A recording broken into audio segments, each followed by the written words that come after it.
Hi friends, सिकोस का tuition में आपका हार्दिक स्वागत है। इस वीडियो में बात करने वाले कक्षा 10वीं के लिए मैथ के बोर्ड एग्जाम के लिए क्या कुछ इंपॉर्टेंट टॉपिक्स और क्वेश्चंस हो सकते हैं उनको मैं थोड़ा डिस्कस करने वाला हूँ।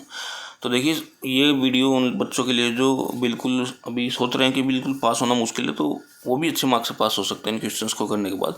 तो देखिए, सबसे पहले आपको पता होना चाहिए मैथ का क्वेश्चन, लीनियर इक्वेशन को सोल्व करना आपको आना चाहिए। ठीक है, चाहे वो आपको एलिमिनेशन मेथड से आप कर रहे हो, यानी कि एक्स या वाई को किसी को कोफिशिएंट सेम कर उसको फिर एक को एलिमिनेट करके वो एलिमिनेशन मेथड उससे कर रहे हो, चाहे आप क्रॉस मल्टीप्लिकेशन मेथड से कर रहे हो, बट एक क्वेश्चन लीनियर इक्वेशन को सोल्व करने का जरूर आएगा। ठीक है, अब इसके बाद देखिए, एक प्रूव इरेशनल नंबर प्रूव करने के लिए क्वेश्चन आएगा, यूक्लिड लेमा से रिलेटेड भी एक क्वेश्चन आएगा। साथ ही साथ ग्राफ आपको बनाना आता है, ग्राफिकली लीनियर इक्वेशन को सोल्व करना आता है, तो उससे रिलेटेड एक क्वेश्चन आता है।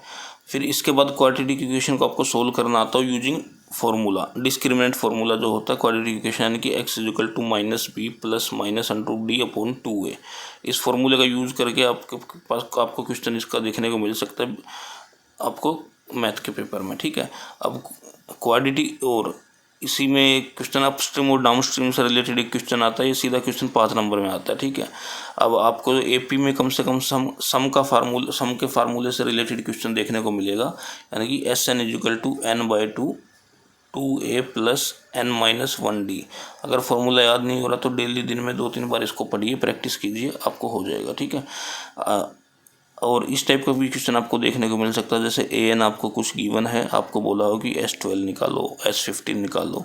अब मेन मोड मीडियन का क्वेश्चन तो छोड़ना ही नहीं है। ठीक है, साथ ही साथ जो स्टैटिस्टिक्स में मीन निकालने के लिए होता है, मोड निकालने के लिए होता है, मीडियन निकालने के लिए होता है, तो ये क्वेश्चन आपको करना है। ठीक है, साथ ही साथ इसके साथ प्रोबेबिलिटी में बात करें तो कार्ड और डाइस के ऊपर क्वेश्चन देखने को आपको मिलेगा पेपर में, कार्ड और डाइस के ऊपर। ठीक है, कॉइन का चांस कम है, आएगा तो छोटे नंबर में आएगा, लेकिन जो बड़ा क्वेश्चन बनेगा वो कार्ड या फिर डाइस के ऊपर ही बनेगा।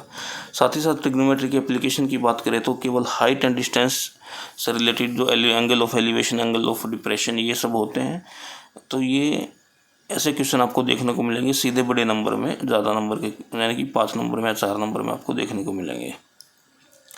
क्वेश्चन रिलेटेड टू बीपीटी और पाइथागोरस थ्योरम, अगर ज्योमेट्री की बात करी जाए तो बेसिक प्रोपोर्शनल थ्योरम और पाइथागोरस थ्योरम में के क्वेश्चन आपको देखने को मिल सकते हैं। और अगर सॉलिड ज्योमेट्री की बात करी जाए, यानी कि मेंसुरेशन की बात करी जाए, तो आपको बड़े नंबर में क्वेश्चन देखने को मिलेगा।